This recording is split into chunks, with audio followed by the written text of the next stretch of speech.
messieurs, au Videorandia, numéro 40 de la semaine du samedi 1er octobre 2016, déjà rendu au mois d'octobre. La voix que vous entendez, c'est celle du concepteur-animateur Richard Glenn, l'ésotériste du Nouveau Monde, directement du mont Saint-Hilaire sur la rive sud de Montréal, au Québec, Canada. Nos invités, Jean Deflore, Yann Vadnet, Truze, Jean-Pierre Petit. Le thème, vers le congrès UFO 601. Nous aurons même des extraits de Linda Moulton Hall dans le congrès 401. Ne manquez pas de lire le complément de Gilles Surprenant, écrit, on appelle le complément surprenant, c'est pas pour rien, hein? Et la version audio en MP3 fournie par Jean-François Poulain. Et le montage de l'image par Denis Jean. À la régie, Spirale. Et cette fois, c'est une supervision technique de Steve Zuniga. C'est une production Orandia Phoenix. Et dans Orandia TV sur YouTube, dans la liste des vidéos, la nouveauté de cette semaine, c'est un reportage de la conférence de presse donnée par M. Jean-Pierre Petit et les Humites. Vous le retrouverez sur invitation dans la salle 16-10 du mois d'octobre. Et en attendant, je vous donne comme idée d'aller écouter justement un extrait du congrès UFO 401 avec Madame Linda Moulton Hall. Avec plusieurs personnes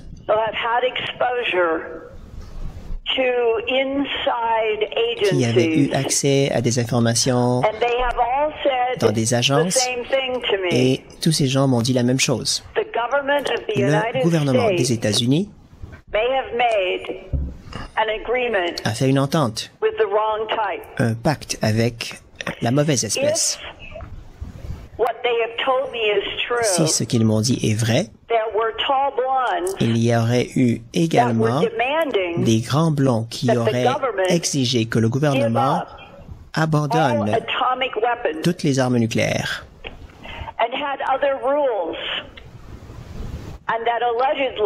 Ainsi que d'autres conditions. Et selon ce que l'on raconte, l'administration Truman a répondu non.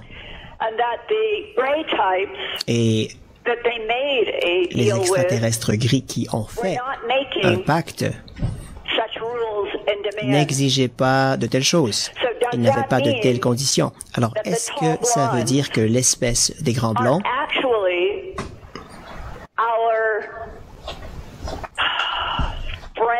est-ce que ça veut dire que ce sont nos amis?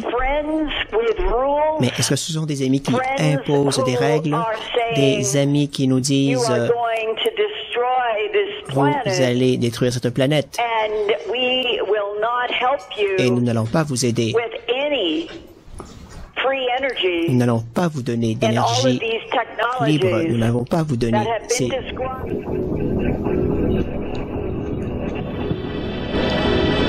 Ça promet pour le congrès UFO 601, évidemment.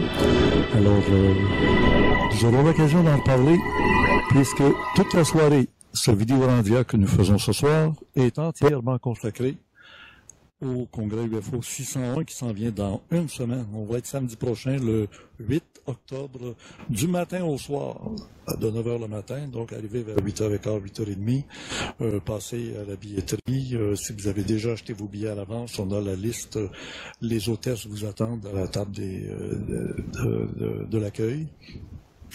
Vous aurez droit à un bracelet, comme on a quand on va dans les hôpitaux, là, mais un bracelet d'une couleur jaune pour ceux qui ont pris en plus le forfait du souper, ou un bracelet bleu pour ceux qui ont pris seulement pour assister aux conférences qui ont lieu du matin au soir. Ce que je veux dire, entre 9h le matin et 10h, 10h30 le soir. Alors, on a eu l'occasion de s'en parler déjà. Vous avez déjà vu un peu la liste. Vous allez qu'à aller dans la page du site régulier d'ésotérisme expérimental, la page conférences. Et dans la section conférences Montréal, tout est là avec la liste des invités. Le programme de la journée est affiché, c'est très très clair. Ben voilà, alors je vais me diriger de ce pas assez rapidement vers notre premier invité de ce soir. Ce soir, ben oui, c'est Yann Vadnet qui est avec nous. Et Yann, un beau sourire, Yann, s'il vous plaît. Bonjour tout le monde. Ben oui, Yann Vadnet qui est le directeur du groupement Garpan, directeur fondateur du Garpan. Yann, bonsoir. Bonsoir à tous. Pourrais-tu nous répéter ce que veut dire GARPAN? Bien sûr. Le Garpan, c'est le groupe d'assistance et de recherche sur les phénomènes aérospatiaux non identifiés. C'est-à-dire qu'on a un groupe qui aide les témoins et puis qui faisons aussi des recherches indépendantes sur le sujet. Intéressant. Depuis combien d'années vous existez? Depuis 2012. Et puis nous avons aussi les éditions Garpan, dont je vous parlerai un peu ce soir. Ouais, ben écoute, on avait la belle petite Julie qui était venue ici en studio nous parler de ton répertoire complet que j'ai ici entre les mains et qu'on voit derrière toi d'ailleurs, le poster. 50 ans d'ufologie civile au Québec. C'est ce qui t'a d'ailleurs donné l'idée de dire à Richard Glenn, là, tu peux pas ne pas faire de congrès cette année, fait que là, il faut en faire un, tel que je l'avais annoncé il y a 2 ans, en 2014-2015, et le troisième qui était dû, c'était celui de cette année, et c'est vraiment lorsque Yann m'a téléphoné en me disant, écoute, c'est les 50 ans d'ufologie civile au Québec, tu peux pas laisser passer ça. Hein? Ben, t'as bien raison. D'abord, pourquoi tu dis que ça fait 50 ans? Bien, pour plusieurs raisons. La principale, c'est que le pionnier de l'ufologie au Québec, Henri Bordelot, a publié son premier livre en 1966. Il y a d'autres raisons aussi que je vous expliquerai lors de ma conférence au Congrès. C'est bien de garder un petit secret, là, parce que... On va en garder beaucoup même ce soir. Oui, c'est bien évident. D'ailleurs, moi, j'ai un invité que j'appelle un invité vedette, mystère, qu'on garde le mystère jusqu'à ce que les gens soient dans la salle et se rendent compte qu'on a quelqu'un d'extrêmement intéressant et important. Ben oui. D'ailleurs, un peu tantôt, là, on a entendu un petit extrait avec Linda Moulton. Ça, c'était au congrès UFO 401. Et il y a plein d'informations qui ont été données dans nos premiers congrès, 401, 501, qui n'ont jamais été diffusées dans les vidéos Randia ni sur Internet. L'idée, c'est qu'il y a une démarche qu'on fait. Et surtout au 601, si on veut se sentir libre de présenter des aspects, dire des choses. Tantôt, on l'entendait Linda Moulton nous dire, c'est bien beau, mais le gouvernement a rejeté l'offre des Grands Blonds, qui disait au début des années 50, on va vous aider à condition que vous arrêtiez de jouer avec l'arme atomique, entre autres, et désarmez-vous. Puisque ça a donné aux États-Unis avec Obama, ils n'ont jamais réussi à passer l'idée de se désarmer. Ça fait partie de la fondation même des États-Unis, des Américains. D'ailleurs, ce soir, on aura, si on réussit à le faire, le contact avec Jean de Floride, qui va être avec nous pour nous parler un peu de ce qui va venir dans les élections américaines. Il y a des subrepticements, il y a des sursauts étonnants qui se produisent. Hein. Ouais. Alors, donc, Linda nous disait, au début de l'émission, les Grands Blonds voulaient nous aider à condition qu'on commence par faire le premier pas, c'est-à-dire se désarmer. Mais un coup désarmé, qu'est-ce qu'il nous dit? Qu'il ne rentrerait pas dedans bien facilement. Et les petits gris, eux autres, ils ont dit, on va vous aider, on va vous donner de la technologie. Vous pourrez vous développer, vous pourrez enfin devenir autonome dans plein de domaines. Les fibres optiques, les micro-ondes pulsées, les transistors et plein d'autres trucs que les militaires se sont accaparés, évidemment. Et là, les petits gris ont dit à une condition, c'est que vous allez nous laisser manipuler l'être humain pour aller chercher des clés dans la génétique. Nous sommes en perdition, en disparition, nous les petits gris, on a besoin d'avoir de la génétique de bonne qualité, puis vous l'avez.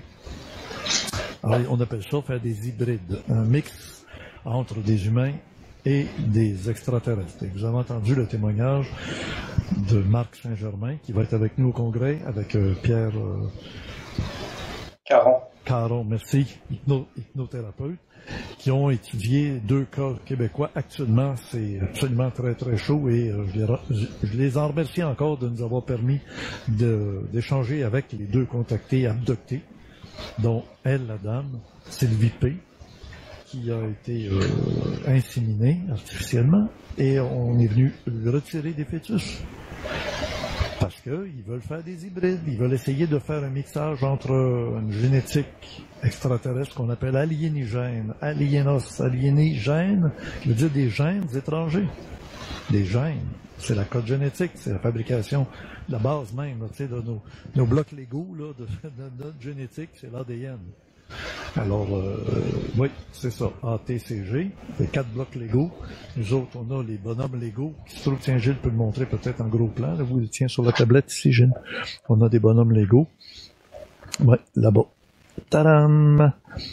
Alors, ouais, vas-y, à bonne place. Hein? On commence à bien les percevoir, les petits bonhommes Lego. Ça, c'est notre mascotte cette année, au UFO 601. Les bonhommes en bloc Lego. Qui dit bloc Lego veut bien dire aussi Lego. Si tu tasses un petit peu, Gilles, on va voir sa même tablette, à moins que tu puisses pas voir les matrioshkas. Là, ben tiens, il y en a sur la table, juste ici en bas.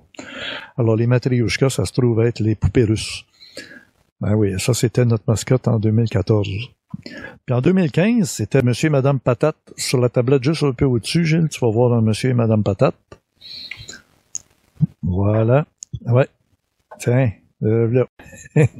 Alors, c'est quoi ces personnages-là? Ben, c'était encore pour dire, les matrioshkas, c'était une réalité en cache peut-être une autre. Et les Monsieur et Madame Patate, c'est que ce soit de la race jaune, des citrons, ou que ce soit de la race blanche, ou jaune, ou blanche, ou rouge, ou noire, on est quand même tous de la même famille, hein, la famille humaine. Bon. Alors, Yann, ouais, c'était une longue introduction, mais quand même, on en profite puisqu'on veut faire comprendre à notre public qu'on fait une démarche originale. Vous n'entendez pas parler de ça ailleurs en ufologie, hein? Puis toi, Yann, t'es pas découragé en tant que directeur fondateur du Garpan de t'associer à une démarche ésotérique. Tu sais, c'est la première fois que je te pose la question en public. Ben oui, c'est ça. Ben non, pas du tout.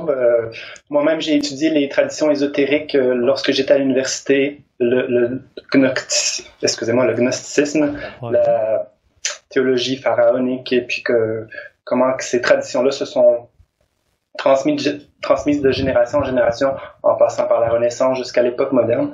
C'est des sujets de prédilection pour moi.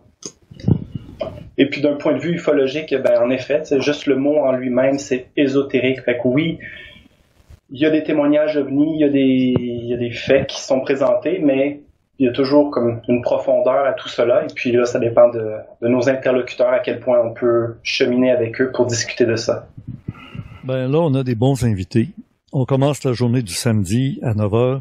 On fait une introduction vers 9h15, 9h20. On a un contact par Skype avec Monsieur Jean-Pierre Petit, un astrophysicien cosmologue. D'entrée de jeu, je vais lui demander c'est quoi un astrophysicien cosmologue? Ben, ça joue dans les étoiles, ça joue dans le cosmos, mais pas avec des soucoupes volantes ou avec des fusées américaines. Non, c'est en mathématiques, c'est dans la démarche scientifique. Et puis, il est allé très, très, très loin. Et dans quelques instants, on va en entendre un extrait de la conférence de presse qu'il a donnée et qui nous donne à réfléchir énormément, autant parce qu'il est scientifique que parce qu'il a eu un intérêt certain pour les humites, les extraterrestres qui ressemblent à des humains, qui viendraient d'une planète qu'on sonorisé comme Humo. Ils ont appris un peu notre langage, ils peuvent parler n'importe quelle langue de la Terre, ils n'ont qu'à se brancher sur notre cerveau par télépathie, puis ils captent le vocabulaire qu'on utilise, ils sont capables de parler en allemand, de parler en russe, de parler en espagnol. Ceux qui ont le plus parlé des humites, c'était les Espagnols au départ, en français, en anglais. Il y a même une colonie, semble-t-il, au Canada.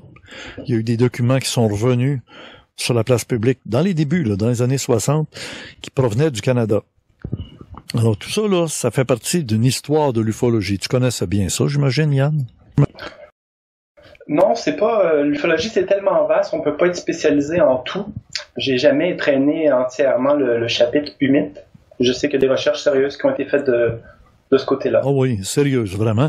Et pour qu'un scientifique comme Jean-Pierre Petit, qui est une notoriété en sciences, la MHD, magnéto-hydrodynamique, c'est lui qui a vraiment décanté l'information de manière très logique, très crédible, puisqu'il a apporté l'information que grâce à la magnéto-hydrodynamique, un objet peut circuler dans un fluide, ça peut être un liquide comme ça peut être un gaz, comme l'air, et ne jamais produire de mur de son, de Big Bang, là. Il n'y en a pas. Pourquoi un ovni se déplace extrêmement vite dans l'air, fait pas de Big Bang? Ben, la magnéto-hydrodynamique donne la réponse. Avec Jean-Pierre Petit, on va parler surtout du côté scientifique. Mais comme c'est un monsieur qui, peut-être malheureusement, dans notre monde, dirait Alain Niala, tunnel, tu sais, la vision tunnel, là, l'effet tunnel, c'est on regarde là, mais on regarde pas à côté. Tu sais, je veux dire, on regarde juste là, mais on regarde pas à côté. Le pauvre monsieur Jean-Pierre Petit, le monde scientifique l'aura broué en disant, écoute un peu là, c'est bien beau, mais croire aux extraterrestres, là, tes travaux sont de très haute qualité, mais d'aller t'impliquer dans le fait que il dit qu'il y a eu des informations qui lui ont été transmises grâce à des documents qu'on disait provenir d'extraterrestres. Et là, on va aller au fond des choses, parce que même dans l'entrevue qu'il nous a donnée il y a 20 ans, il disait, laissez passer des années, vous verrez bien, on va avoir le fond du pot. Est-ce que c'est vrai ou est-ce que c'est une fumisterie? Alors, vous aurez la réponse, mais claire, nette et précise au début de la journée du congrès UFO 601 avec Jean-Pierre Petit lui-même qui va le dire. Bon. Ensuite à ça, est-ce que c'est pas justement toi, Yann Vadnet, qui va nous faire ta conférence après Jean-Pierre Petit? Oui, c'est ma conférence pour toute notre communauté. À vrai dire, je vais même pas parler du Garpan vraiment. Ça sera ma conférence sur les 50 ans de l'ufologie où je montrerai des documents certains uniques qui nous ont été transmis par nos confrères. Je pourrais partager au public certaines des images d'époque pour se remettre dans toutes ces péripéties qui nous ont animés depuis 50 ans au Québec. Est-ce qu'on peut le voir grand écran, Steve, s'il vous plaît? Parce qu'on le voit aussi grand que ce qu'il y a sur le mur. OK. Là, on le voit bien, là, le titre. 50 ans d'ufologie civile au Québec.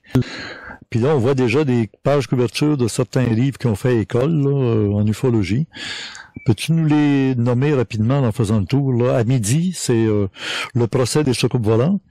Le UFO Québec, c'est à E5. Ensuite, celui qui est à Écart, c'est celui de François Bourbeau. Celui qui est à E25, c'est celui du Garpan. Celui d'en bas, Synthèse OVNI, qui a été écrit et publié chez Louis Courteau, qui est un technicien très haut placé à Hydro-Québec, qui a créé ce livre-là, Synthèse OVNI, dont le nom de plume, évidemment, c'est M. Thomas. Ensuite, L'École invisible, c'est été publié par Jean Cazot. Ça fait partie de sa série de 5 livres consacrés à la nouvelle ufologie, publiés dans les dernières années. C'est le 5e. Quant à moi, c'est celui qui révèle les pensées les plus profondes de notre confrère, qui a synthétisé 50 ans de réflexion dans ses derniers livres. Ah, intéressant, ça m'intéresse moi-même, là. L'École invisible, pour pas l'appeler le Collège invisible, comme aurait dit Jacques Vallée, hein, parce qu'il avait nommé comme ça. C'est un jeu de mots sur la même réalité. J'en dirai un petit mot au congrès. Ah oui, hein. Merci, c'est bien. Après ça, Jean Ferguson, lui, c'est les humanoïdes, hein, les cerveaux qui pilotent les soucoupes volantes chez le MEAC. C'est un très beau livre. Et celui qui est le fondateur, celui qui, d'ailleurs, donne la raison des 50 ans d'ufologie, c'est celui en haut, J'ai chassé les pilotes de soucoupes volantes. Oui, une perle rare dans l'ufologie qui nous a permis de découvrir c'est quoi l'ufologie de témoignage, nous faire vraiment sentir les témoignages des témoins par écrit. Henri Bordelot, qui malheureusement est décédé autour des années 80, hein, 88 je pense. Alors maintenant, je vais te demander, tu m'as envoyé pour faire un beau panneau là, d'exposition, les différents logos des différents organismes ufologiques. Alors, avec la caméra de Alain, on va peut-être être capable de voir ça tout de suite. Les logos. Alors, ouais. On reconnaît tout de suite le premier au bout, c'est Garpan. Nous avons rassemblé les logos de 16 groupes qui ont marqué particulièrement l'ufologie du Québec. Okay. Certains de ces logos-là n'ont jamais été vus pratiquement. Ils résultent de nombreuses recherches archivistiques. Puis il y a des groupes qui ont été beaucoup moins connus que d'autres. Ici, c'est des groupes connus, bien évidemment. Qui sont encore en action présentement, le Garpan, les ondes parallèles, après ça, tu as MUFON au Québec avec Max Saint-Germain, justement. Ça, c'est sur la ligne d'en haut, là. Après ça, c'est l'AQU, l'Association québécoise ufologique, dont on va sûrement beaucoup entendre parler dans le Journal de Montréal, qui présente 5 articles cette semaine. C'est pas encore fait, ça s'en vient là, durant la semaine, juste avant le congrès UFO 601. Et sur la ligne d'en dessous, du nom, c'est quoi ça? CEO? Le CEO, c'est le Centre d'études des ovnis de M. Jean Cazot. Okay. Suivi de l'OVNI Show, qui est pas un groupe ufologique, mais c'est quand même Jean Lavergne qui est derrière, qui a déjà fait des enquêtes depuis les années 90. Et qui a une émission de radio, ça c'est pas pour rien que ça s'appelle l'OVNI Show, parce que c'est la radio de Shawinigan. Oui, puis on peut les réécouter, même les émissions des années précédentes, sur le site consacré. J'ai été d'ailleurs son invité une fois, où j'ai donné beaucoup d'informations particulières. OVNI Alert, ça me rappelle, ça existe-tu toujours? Ben oui, Monsieur François Bourbeau a donné une conférence en avril dernier. Hélas, il n'a pas répondu à notre invitation pour le congrès. Ça aurait été un grand plaisir de l'avoir eu parmi nous. C'est comme Jean Cazot aussi que tu as invité. Oui, c'est ça. Ils ont été invités, c'est pas grave. Il y avait autre chose à faire. Finalement, d'ailleurs, le dernier logo du bout, c'est le CEI-PI. Ça, c'est l'ancien groupe de M. Jean Cazot et sa femme, Hélène Dupont, qui ont été excessivement actifs de 1996 à 1999. OK. Là, je vais déplacer la caméra pour montrer les autres logos, qui, eux, sont pas mal plus archaïques. Là, on se retrouve dans une période de l'ufologie très ancienne. C'est bien ça. Commençons par la ligne du bas, puis on va commencer par les plus anciens, ceux qui ont commencé l'ufologie au Québec. On reconnaît tout en bas à droite un autre groupe, le premier groupe de Jean Cazot, la SRPM, la Société de recherche sur les phénomènes mystérieux. SRPM. OK, celle-là, je vais te dire une chose, j'en connais beaucoup sur l'ufologie au Québec, mais ça m'a échappé. Ça, c'était dans les débuts, j'imagine, dans les années quoi, 70? De 1967 au début des années 70. Okay. Il y avait aussi une section qui avait été ouverte... Non, excusez-moi, je me trompe. C'était en parallèle avec la revue AFA de Jean Cazot. Oui, OK. Et puis Henri Bordelot, lui, n'avait pas de groupe. On peut voir à gauche Ésotérisme expérimental qui a commencé en 1976. Alors, ça fait 40 ans cette année. Oui. Juste à droite, UFO Québec qui ont commencé principalement en 1975, même si dans les années précédentes, ils faisaient des recherches non publiques. Okay. On reconnaît aussi Ouranos Québec, qui est un groupe français, le premier groupe d'ufologie mondiale quasiment, qui avait commencé en 1952 en France, mais qui se sont établis au Québec en 1979-80 environ. Dans lequel Jimmy Gueux était très actif, puis on l'a reçu souvent à l'émission Jimmy Gueux. Ensuite, la ligne d'en haut, le CCUQ, la Centrale de compilation ufologique du Québec. Oui, ça c'est le groupe, le premier groupe fondé par M. François Bourbeau après avoir quitté Ouranos Québec. Ils n'étaient pas d'accord avec la philosophie de leurs archives, fait qu'ils voulaient davantage faire un groupe québécois. Ce fut la CCUQ. Et puis on reconnaît à côté on ne reconnaît pas plutôt parce que c'est le CROVNI, c'est un groupe pratiquement inconnu de la région de l'Estrie, représenté par Paul Langlais et Donald Cyr. Et puis enfin, les deux derniers en haut, c'est l'OCIP, le premier groupe de Christian Page, et puis la CCOI. Oui, c'est quoi CCOI? C'est le groupe qui a succédé à UFO Québec. Lorsqu'ils ont fermé le groupe, ils ont voulu repartir avec de nouvelles bases, moins publiques, davantage concentrées sur les travaux de recherche et puis sur les statistiques. En tout cas, ton idée, mon cher Yann, était vraiment prodigieuse de réunir tout le monde de l'ufologie dans un congrès qu'on appelle le congrès UFO 601. Mais je sais que tu es un gars non pas de confrontation, mais plutôt d'harmonisation. Alors, on va rester dans cette vague-là pour se dire qu'il y a un cheminement à faire encore sur le plan psychologique et social pour qu'à un moment donné, on fasse la communauté de tous les ufologues du monde entier. Moi, c'est ce que j'ai essayé de faire en les recevant, en assistant à des congrès américains, en faisant des reportages sur les uns ou sur les autres, d'en recevoir ici au Québec. J'ai reçu, pensez au plus grand nom, je les ai reçus, j'ai même présenté Alan Hynek. Il faut le faire. Il est décédé il y a longtemps maintenant, mais j'ai mon entrevue avec Alan Hynek et avec tous les autres que j'ai présentés à Ésotérisme expérimental, qui est là depuis 1976 et qui est toujours bien actif. Alors, la preuve, on a un congrès qui s'en vient en fin de semaine prochaine. Alors, il nous reste à peine 10 minutes, Yann, maintenant. De quoi tu veux nous parler, en dehors du fait que tu as écrit un livre fondamental pour tous ceux qui s'intéressent à l'ufologie. Et je pense que ça fera même la jalousie de certains autres pays qui ont de l'ufologie depuis longtemps, mais ils n'ont jamais réussi à faire un compendium, une accumulation de toutes les données. 50 ans d'ufologie civile au Québec, je vous recommande. Et ça va être en vente lors du congrès, hein, j'imagine? Oui, c'est notre 3e ouvrage cette année, et puis c'est notre nouveauté pour le congrès. Ben, bravo. Je l'ai épluché au moins à 4 reprises en détail. Tout me passionne parce que ça fait partie de ma vie un peu, l'ufologie du Québec. Je voulais, ma simple petite intervention aujourd'hui, c'était un petit peu terminer ce que j'avais présenté le 11 juin dernier, la dernière fois que j'étais passé en studio. Je vous avais présenté cette image-là à l'écran qui montre les 3 grands domaines de l'ufologie. C'est toujours important de l'avoir à l'esprit, puis à l'image, à savoir que d'un côté, tu as les gens qui font de l'investigation, c'est différent de ceux qui font de la recherche ou de ceux qui font de la spéculation. Nous pourrions même mettre une 4e branche qui serait comme par exemple la vulgarisation ou la publicisation, comme par exemple le travail de Richard Glenn. C'est sûr que Richard a fait aussi des investigations, dans une certaine mesure de la recherche et de la spéculation, mais il fait beaucoup de la présentation de choses. J'avais pas eu le temps de terminer de présenter les divisions de la recherche et de la spéculation, ce qui me semble important à mentionner. Prochaine. Alors, on voyait que ça se divisait encore plus. On pourrait même dire, disons, où se trouve l'hypnose là-dedans? Est-ce que c'est évidemment dans l'investigation de témoignages oraux par interview? Si on passe à la prochaine image, parce que ça, j'en avais déjà parlé le 11 juin, pour ceux qui retournent à l'émission où j'en avais parlé.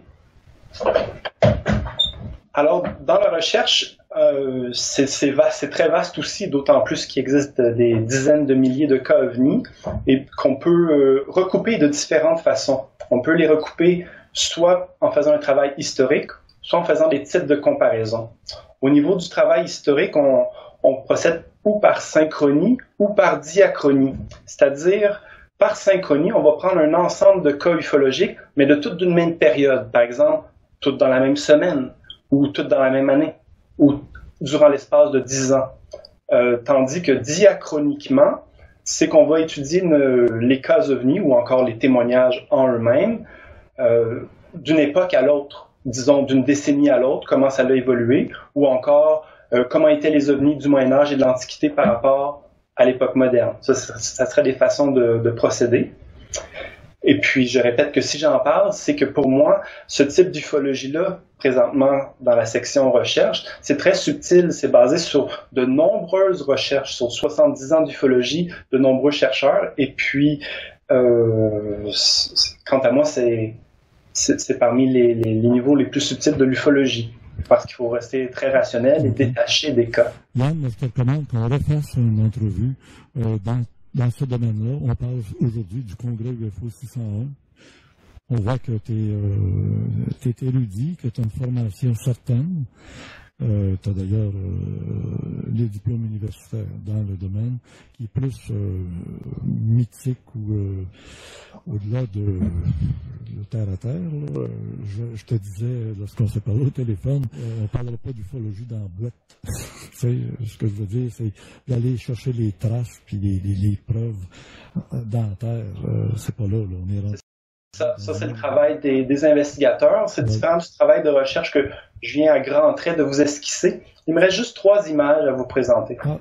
Alors, la spéculation, c'est aussi important pour l'ufologie de haut degré parce qu'elle est basée sur les investigations en tant que telles, sur les travaux historiques. Puis à partir de là, on peut faire deux types de spéculation. Pas juste en ufologie, ça concerne aussi d'autres sciences, où on peut spéculer à partir des faits, où on peut se laisser davantage aller à la fantaisie. En ufologie, on connaît surtout, disons, la spéculation fantaisiste, mais si on commence à réfléchir à partir des investigations elles-mêmes et des recherches les plus concrètes et rationnelles, on peut quand même spéculer sur la réalité en tant que telle. Cette spéculation-là, soit dit en passant, elle est basée sur l'imagination, et puis même dans des domaines comme la géométrie, comme le grand philosophe Husserl l'a bien démontré, on utilise sans arrêt l'imagination, même dans la science concrète. Et puis, prochaine image, dans ce trait-là, je vous présente le nouveau de Marc Hubert. Sur de l'ufologie, de la réalité à l'imaginaire, à l'imaginal. Et ça, là, ça amène un nouvel aspect. Pourquoi on parle d'imaginal en ufologie? C'est que Whitley Strieber a utilisé cette expression-là dans ses tout derniers livres, le dernier qui s'intitule Supernatural. Vous irez voir dans le complément de Gilles, surprenant, il va vous montrer toutes les preuves de ça. Et c'est très intéressant. D'ailleurs, celui de la semaine dernière, le Vidéorandia numéro 39, il a fait un exposé très, très clair sur le réel, l'imaginaire et l'imaginal. Alors, c'est un nouveau terme, ou presque, là. Pourtant c'est vieux. Alain Niala nous a dit que ça remonte à il y a déjà de très nombreuses années. Bon, alors on termine bientôt, Yann. Alors, la prochaine image, ça fait le lien avec ce que je disais, puis la dernière image. C'est le nouveau livre de Marc Hubert. Il faut savoir que Marc Hubert est plus actif de l'ufologie depuis 2002. C'était quelqu'un qui était actif entre 1997 et 2002 environ, qui avait publié plusieurs articles, des feuillets, mais qui n'avaient jamais été publiés en tant que tels. Oh oui. Moi, je l'ai relancé pour publier son livre qui s'appelle « La science-fiction et l'inquiétant mythe extraterrestre ». Je suis vraiment fier de pouvoir le publier aux éditions Garpan. Je l'ai pu le relancer, lui qui avait mis son livre de côté. Oui. Et puis, entre autres, il va parler de tout ça. Il va nous présenter la ligne TI.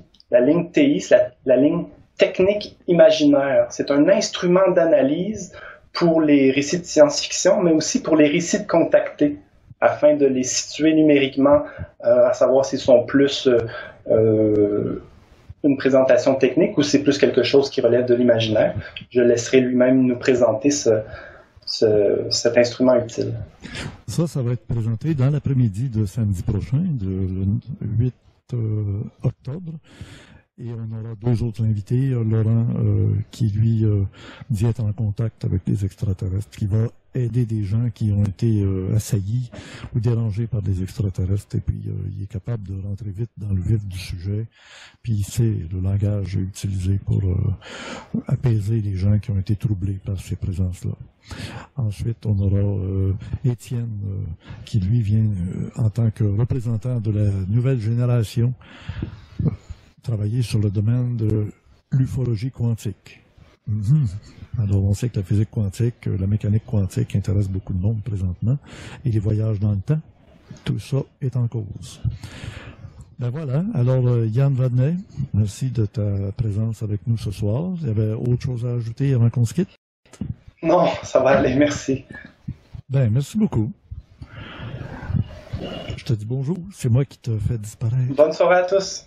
Oui, merci bien. Continue à nous regarder sur Internet, même si tu n'es plus là. Et de mon côté, je vous invite à regarder maintenant la conférence de presse, un extrait assez court de la conférence de presse donnée par M. Jean-Pierre Petit, astrophysicien et cosmologue. Regardez les titres des livres qui vont paraître. Lui rendre l'argent que lui doit. Mon intonation nie complètement ce que je viens de dire. Bon. Mais donc le bilangage, ou le multiple langage, c'est une chose qu'on peut pratiquer. Mais eux pratiquent, d'après leur texte, un bilangage systématique qui correspond, on pourrait appeler ça une biconscience. C'est-à-dire, imaginez que votre monde conscient et inconscient se transforme en deux mondes conscients. Et ça, c'est quelque chose qu'on a un peu de mal à imaginer. et avec une réflexion double sur les choses, être capable de penser à la fois à de la météorologie et de la chimie en même temps, et d'avoir deux discours cousus l'un dans l'autre. Alors, au point de vue des maths, de la cosmologie et de la logique, ça pose des problèmes tout à fait fantastiques, parce que en cosmologie, on a un problème avec le temps. On n'arrive pas à l'orienter. Toutes nos équations sont time reversible.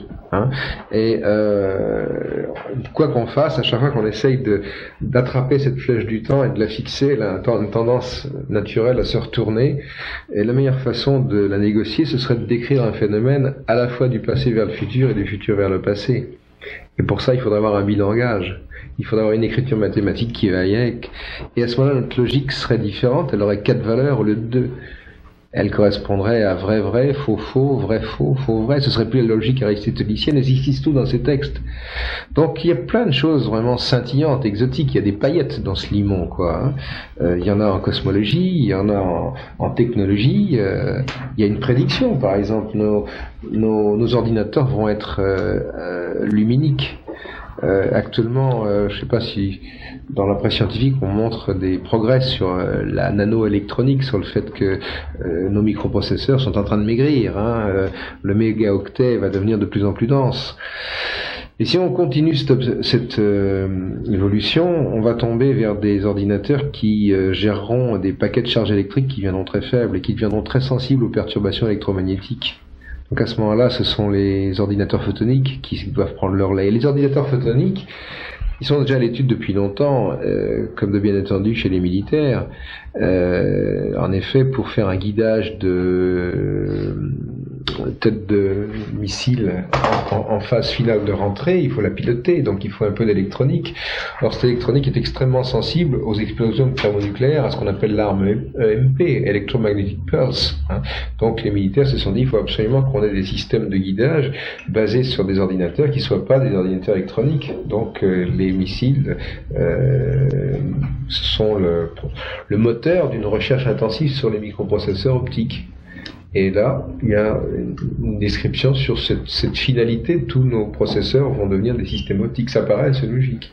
Ça ne se fera pas tout de suite parce que c'est déjà pas facile de faire des transistors qui font quelques microns de diamètre, mais il va falloir qu'on fasse des lasers qui font quelques microns de diamètre. Et à ce moment-là, on aura les ordinateurs de l'avenir, ce seront ceux-là, quoi. Encore le chapitre que ça soulève, c'est le côté éthique. Ce ne semble pas être des gens qui veulent nous envahir, nous dominer, nous réduire en esclavage. Il n'y a pas de guerre, il n'y a même pas de confrontation spectaculaire. Qu'est-ce qu'on peut dire là-dessus? Vous dites que ce sont des gens qui ont peut-être pas trop d'imaginaire, en tout cas pas d'inconscient. Est-ce que ce seraient des gens qui seraient plus éthiques que nous?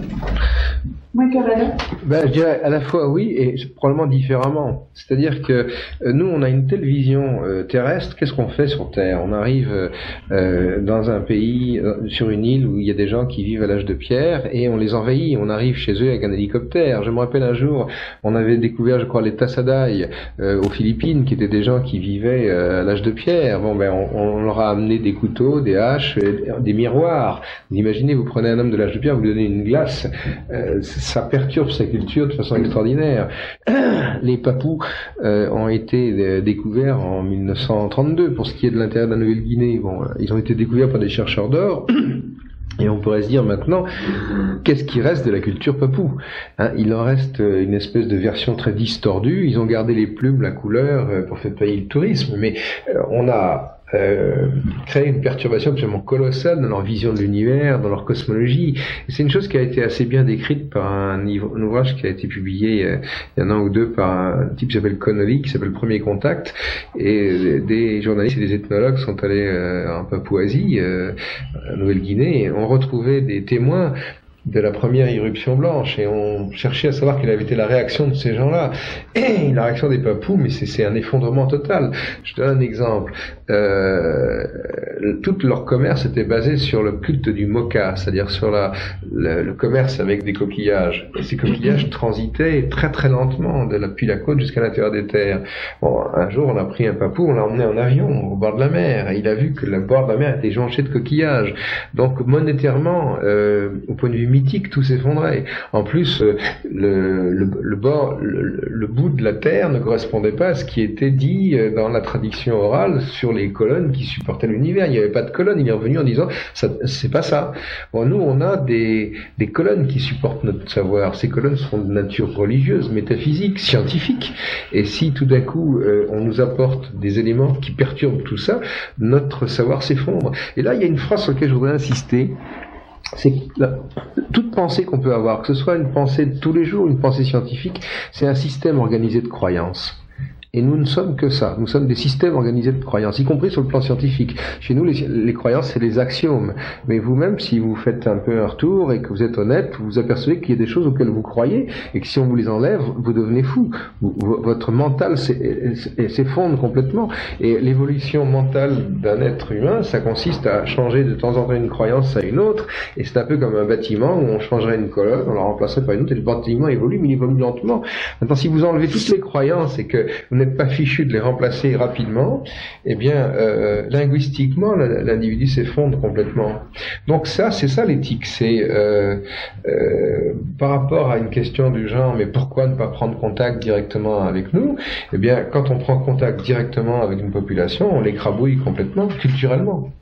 Et on pourrait déjà regarder le désordre qui règne actuellement sur Terre. Vous aviez un empire socialiste qui vivait avec une croyance, qui était le marxisme. Et les gens apprenaient quand même ça à l'école. C'était le biberon. Ça va apporter le bonheur aux hommes. Le bonheur, c'est Marx, Engels, c'est tout ça.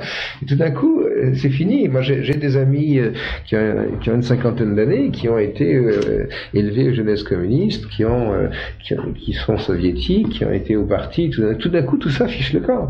Et je me rappelle, il y a 3 ans, un de mes amis qui dirige un laboratoire de laser m'écrivait une lettre pleine d'humour en me disant « Tu n'imagines pas ce qui se passe dans nos laboratoires, de quoi parlent les gens. Et franchement, si tu voulais me rendre service, dis-moi si Dieu existe. » Alors pour un type qui a été élevé dans le marxisme, ça montre un peu le désarroi. Donc le désarroi, il est déjà considérable. Et si des extraterrestres arrivaient sur notre planète et apportaient des réponses complètement autres que celles que nous avons, mais on serait complètement désorganisé. Pourquoi ils se retiennent de la vie? Ils seraient alors plus délicats que nous l'avons été envers les peuples primitifs? Oui, mais je crois que là, il y a l'idée d'une éthique de gens qui sont quand même conscients du dégât qu'ils peuvent faire. Je sais pas, nous, on fait des dégâts sur des peuples. Par exemple, mon dentiste me disait il y a un mois, le peuple Touareg est peut-être un peuple appelé à disparaître. Effectivement, on peut considérer qu'il y a des populations primitives qui n'ont plus leur place et qui vont être écrasées, qui vont être balayées par le vent de l'histoire.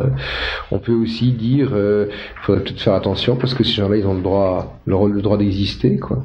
Regardez, on a fait beaucoup de cas autour de ce film Danse avec les loups là que vous avez vu, qui vous a sans doute plu. Et c'est vrai qu'en 80 ans, on a écroulé complètement une culture. Quand les Blancs sont arrivés sur le continent nord-américain, ils sont tombés sur des gens qui vivaient à l'âge de pierre.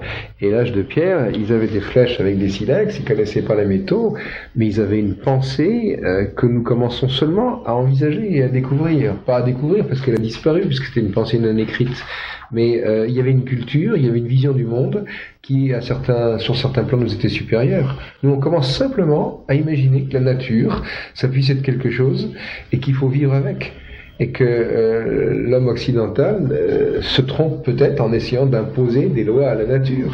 On découvre la biochimie, les manipulations génétiques, et on s'imagine qu'on va pouvoir fabriquer absolument n'importe quoi. Ça risque de nous sauter à la figure terriblement, une chose comme ça. Et qu'est-ce que disaient les Indiens? Nous sommes les locataires de la terre,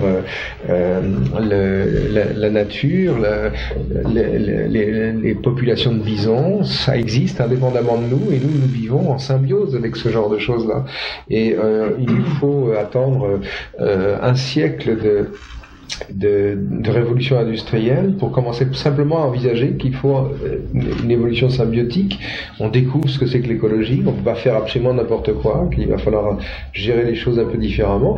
Et je crois que, et ça c'est, on pourrait dire, le centre de gravité du texte, du discours humide, c'est le problème de la dangerosité de la technologie militaire. Je crois que les gens ne se rendent pas compte actuellement de ce qu'on a en main, quoi, franchement. Finalement, on est en train de devenir un deuxième monde Atlant. Un deuxième monde Atlant. Atlante, c'est-à-dire Atlantide.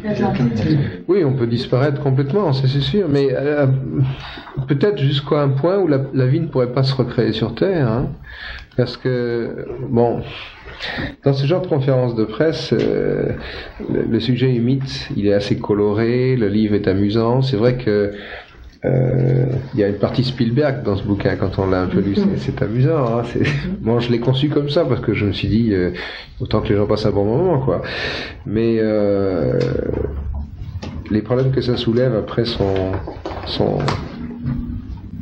les visages deviennent un peu graves, quoi. Vous faire remarquer juste ici en bas, fin zoom out, Gilles, qu'on voit ce qu'il y a ici devant moi. Ça vous dit-tu quelque chose, ça, à notre ami Jean-François Poulain, là, qui doit nous écouter? Ben oui, hein, ça fait longtemps qu'il dit, tiens, on va avoir une chaise. Puis je pense que c'est lui-même qui l'a peinturé chromé, là, parce que, il dit, un jour, il faudrait que Richard Glenn reçoive un extraterrestre à son émission. Alors, comme on n'est pas loin de l'Halloween, on est déjà au mois d'octobre, ça se pourrait qu'on rencontre un extraterrestre ou un terrestre extra, ou encore mieux, une terrestre extra. Ben oui, alors, tiens, je vais essayer d'utiliser cette petite caméra. J'espère que je vous donnerai pas le mal de ventre en regardant ça. Ça, c'est la chaise qui attend depuis 3 ans l'arrivée d'un extraterrestre à l'émission. Alors, on va regarder. Tiens, on voit les tubes qui vont servir au sondage lors du congrès, dans laquelle vous déposerez une balle de golf selon l'assertion qui va vous intéresser à chacune des pauses du congrès. Ensuite de ça, on s'en va vers le côté technique. Tiens, vous reconnaissez notre ami Gilles. Bonjour Gilles. Bonjour. Hey, t'es avec nous autres. T'es pas en train de faire le complément surprenant? Au début de la nuit, ça va être intéressant. À mesure que j'écoute l'émission, je vois tout où est-ce que je vais aller chercher ça. Est-ce que je vais être obligé de faire des recherches ou si je l'ai déjà fait? Si je l'ai déjà fait, ben, ça me sauve du temps parce que je vais faire copier-coller. Alors, rendez-vous cette nuit, ceux qui veulent m'accompagner. Faites actualiser, puis vous allez pouvoir suivre ce qui se passe cette nuit. Bravo. Ben, merci beaucoup. Et là, tu utilises une des belles caméras de Denis Guy. Denis qui est avec nous aussi dans le petit coin sombre, dans le coin droite. Allô, Denis. Alors, il est en train de regarder ce que nous faisons en production. Alors, oui, c'est ça. Geneviève, elle me fait savoir qu'on n'entendait pas bien Gilles parce que les micros qu'on a, il faut qu'on soit collés. Et là, Steve. Bonjour, Steve. Bonjour. Bon, ouais, t'as un bon micro, là. Oui, j'ai un micro de poche. Alors, ouais, mais Steve, je trouvais ça pénible de voir les images au moment où... Non, c'est ça, c'est la préparation d'être capable de les placer aussi à l'avance. Donc, au niveau du congrès, toutes ces portions-là vont être déjà scénarisées d'avance. Donc, il n'y aura pas de mouvement de caméra ou des switches, des choses qui vont se rajouter de façon improvisée. Donc, du côté congrès, ça va être très différent de ce qu'on va voir. En tout cas, ben, pour ceux qui vont accéder à aller chercher le congrès UFO 601 en haute définition, ouais, ils vont voir ce qu'on va faire. Donc, ce qui va être diffusé, par contre, au niveau live, je rappelle encore, c'est une image fixe qui est envoyée. Bon, OK. Alors, au moins, on se rend compte d'une chose, c'est que la technique, la base, là, fonctionne très bien. Oui, exact. Des petits pépins, mais c'est la façon de pouvoir trouver les trous et les régler. Bon, l'an dernier, on a eu un gros problème. C'est à cause d'Internet. Exact. Alors, exact. tout ce que je souhaite, c'est que tu auras pris les précautions. Parce que de toute façon, Internet, c'est pas la faute de Denis, c'est pas la faute de... Non, c'est le signal, ce qu'on appelle le flux. Là. Il y a certaines choses qu'on n'a pas de contrôle là-dessus. Donc, j'essaie de prévoir tout ce qui va être possible et inimaginable comme problématique. On n'est pas à l'abri de tout, mais je vais tout faire pour que ça soit réglé. Un peu comme ce que vous avez vu dans les derniers vidéos de Randia, on a eu des petits problèmes au niveau technique pour l'audio. Geneviève qui revient. Ton son n'est pas assez fort. Ton son n'est pas assez fort. Spiral est là pour me rappeler à l'ordre. Oui, alors vas-y avec la caméra qui est ici. Justement. Donc, est-ce qu'on m'entend mieux, là? 1, 2, 1, 2, 1, 2. Alors oui, j'imagine qu'elle va nous revenir avec... oui, c'est bon. Oui. Ah, toute la famille est impliquée.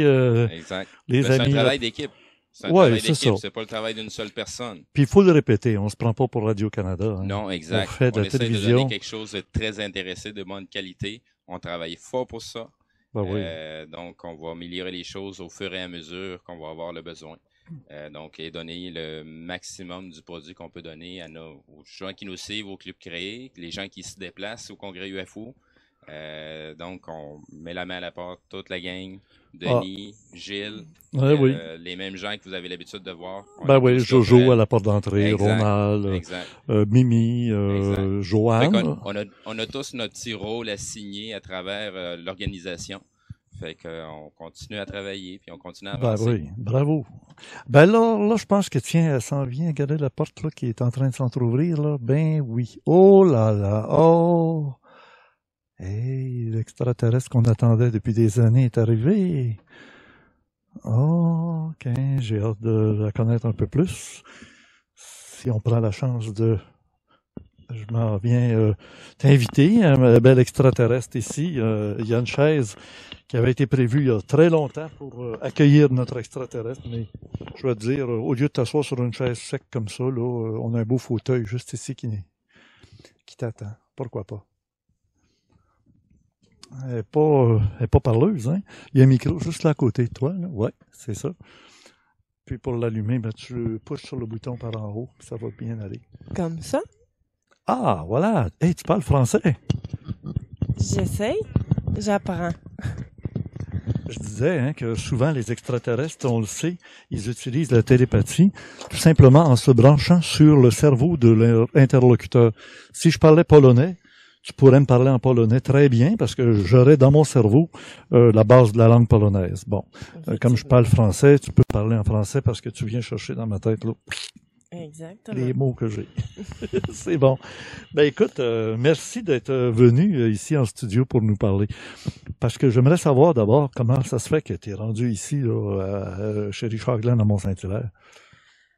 J'ai eu un bris côté mécanique. Donc, on m'a dit de suivre les lignes à haute tension électrique. Et comme elles mènent tous à Montréal, je me suis envenue chez toi. On m'a dit de m'en venir chez toi, que j'allais être en sécurité et bien accueillie. Tu savais que le Mont-Saint-Hilaire s'appelait autrefois Wigwam Allensis, sa maison, Wigwam, de ceux qui viennent du ciel. Alors, on commence à saisir que c'est ça, les extraterrestres savent comment se rendre au Mont-Saint-Hilaire en suivant les lignes à haute tension d'Hydro-Québec. Exactement. La Manique ou la baie James, ça s'en va tout vers Montréal, puis juste en banlieue de Montréal, c'est là tellement loin, 40 km, même pas. Ah ben, bienvenue. Et ben là, on a un congrès la semaine prochaine sur le phénomène extraterrestre qu'on appelle le UFO 601. Je peux-tu te demander d'être avec nous? Bien sûr. Vous allez m'apprendre en même temps qu'est-ce que vous qualifiez d'extraterrestre. Ben, je pensais que juste à te regarder, on voit bien que tu es extraterrestre. En tout cas, tu es une terrestre extra. Mais c'est vrai que quand on est soi-même extraterrestre, on ne se rend pas compte qu'on est extraterrestre. Non. Parce que t'es quoi? T'es cosmique? Oui. Moi, je viens de la planète Com, dans les Pléiades. Des Pléiades. Oui, les Pléiades, exactement. C'est comme ça qu'on dit ça. Là, OK, c'est bon. Tu es allé chercher ça dans ma tête, mais tu es allé regarder Steve Zuniga, parce que Zuniga, lui-même, il est un hybride. Hein? C'est son vrai nom ici sur Terre, là, avec son passeport Zuniga et tout. Mais c'est ça, tu as une connexion avec lui, hein, j'imagine. Oui, très bien. C'est ça. Mais toi, ton nom, c'est quoi? Truz. On écrirait ça, nous autres, T-R-U-Z, là, c'est tout ça? Exactement. C'est pas T-H-R-U-Z, là? Non. OK. Bon, j'essaie de remonter un peu la caméra, pour que ça soit un peu plus... on met une caméra à la hauteur des yeux de l'interlocuteur. Voilà. Et comme t'es grande. Hein? Oui, c'est bon. Dis-moi donc, comment est-ce que tu considères l'être humain? Est-ce que ça fait longtemps que tu viens ici sur Terre rencontrer des humains? Pour moi, c'est la première fois. Ah. Je passais, comment vous dites, dans le coin? Oui, dans le coin. Exactement. T'as capté ma façon de parler. Je passais dans le coin, puis justement, comme je vous disais, j'ai eu un bris de moteur, puis je me suis emmenée ici, j'ai vu le bel petit endroit. Ah ouais. Votre planète est belle. T'as entendu tantôt, là, Jean-Pierre Petit disait... On est en train de détruire notre planète graduellement. Et des extraterrestres viennent visiter pour se dire que ça va disparaître. Ça. Avant que ça disparaisse, on va toujours bien prendre des petits voyages touristiques, aller voir. C'est une des raisons pour lesquelles tu es venu voir sur la Terre. Parce que d'ici quelques dizaines ou centaines d'années au maximum, ça sera plus comme c'était. Non. Ce qu'on m'a dit, c'est déjà plus comme ça l'était avant. Ouais. Donc, déjà là, j'ai de la misère avec votre air. Votre eau, elle goûte le fer. Ben, on va dire, il y en a qui ont l'idée d'en mettre du chlore dedans. Parce qu'à nous, Puis mettre du fluor dedans pour les dents, tu sais. Un goût de la joie. Oui. Oui, un goût de la joie. Chez nous, c'est pur, c'est sain. Ici, c'est sale. Oui, c'est sûr. Tout est pollué. Oui, tout est pollué. L'air, je sais pas. Même les idées des humains sont polluées. Oui. On a perdu la fraîcheur de pensée. Tu le vois, hein? Oui, oui, oui. T'as hâte de retourner chez vous? C'est deux mondes complètement différents. Mais en apprenant à vous connaître, vous avez tout autant de bien que vous avez de mauvais. Ouais, j'aurais aimé mieux entendre dire on a du bien puis un peu de mauvais, mais c'est vrai qu'on est pas mal rendu égal. Égal, oui. Ouais, oui. C'est ça. Tu sais, moi, le congrès, on l'a misé sur des bonhommes Lego parce qu'on appelle ça Lego. Tu sais, l'ego, là, ça, c'est le côté égoïque, égocentrique, égo, là, tu sais. Okay. On s'occupe pas de l'autre, on est séparé de tout le monde. Tellement qu'on pense, nous, les êtres humains sur Terre, qu'on est tout seul dans l'univers. Effectivement, oui. Ça n'a pas de bon sens, hein? C'est d'être tellement égocentrique qu'on pense qu'on est le nombril de l'univers, qu'il n'y a que nous, Il y en a d'autres planètes habitées où tu vas visiter des fois? Il y en a plein. Ouais, hein? Et c'est beau. Chacun a leurs caractéristiques ou leur... Exactement. Merci. Ouais. Ben là, je cherchais des mots. Dans ta langue, à toi, c'est complètement différent? Oui. C'est plus télépathique, j'imagine? Exactement. C'est plus comme ça que ça fonctionne, là. C'est plaisant. Elle m'a dit, t'es très belle, hein? C'est vraiment impressionnant. J'aime ça. Puis des cheveux bleus, là. Bleu, là. Ça me fait penser à notre petite amie Julie, ici, de notre monde. Elle s'appelle Julie. Puis elle a les cheveux teints en bleu, presque tout le temps. Ça y va bien aussi. Wow. Ouais. Est-ce que je vais la voir? Elle va être au congrès. Elle va être une des hôtesses du congrès qui va s'occuper, elle, des livres du Garpan. D'accord. Elle est très proche de Yann Volney qu'on vient d'entendre. Okay. Mais moi, j'aimerais que toi, tu sois une hôtesse qui va présenter les conférenciers à tour de rôle qui vont venir. Avec plaisir. Ah, merveilleux. Et garde ton costume, hein? Oui. Habille-toi pas en être humain comme tout le monde, ça serait banal. Votre linge est très farfelu, un côté d'une autre, donc je vais me sentir un petit mieux de garder. Oui, hein? Oui.